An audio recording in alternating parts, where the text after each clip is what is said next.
कथिया वाला चीजवा में गे जान तोरे नमवा लिखने छियौ काट के कथिया वाला चीजवा में गे जान हमारा के छोड़ी जइबे ससुरावा हमार बहू बोली जुजवा में गे जान हमारा के छोड़ी जइबे ससुरावा हमार बहू बोली जुजवा में गे जान तोरे नमवा लिखने छियौ काट के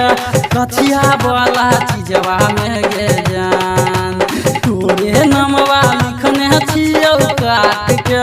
कथिया वाला चीजवा में गे जान हमारा के छोड़ी जइबे ससुरावा हमार बहू बोली जुजवा में गे जान हमारा के छोड़ी जइबे ससुरावा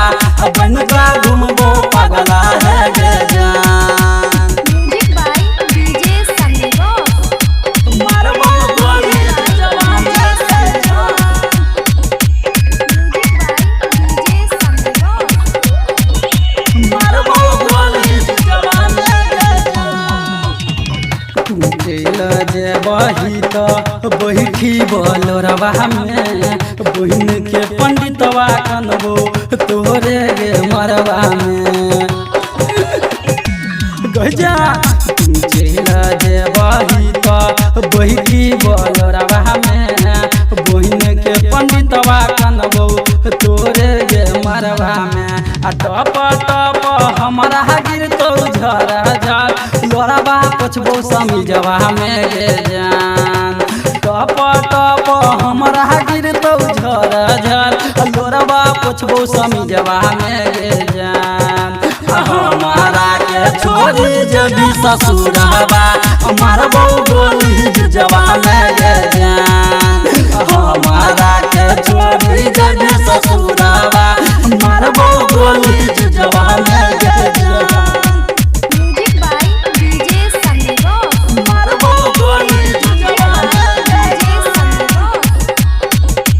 म्यूजिक बाय डीजे संदीप हमार बहू बोली जुजवा में गे जान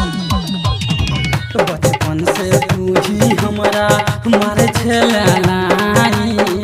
लहे लहे प्यार केला गेलो गौआ जाई गजा बचपन से तू ही हमरा मारे छेला नाई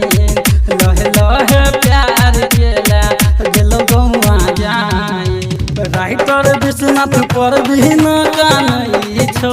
तोरे लाई भोरवा में गे जान राइटर विश्वनाथ पर भी न कानई छौ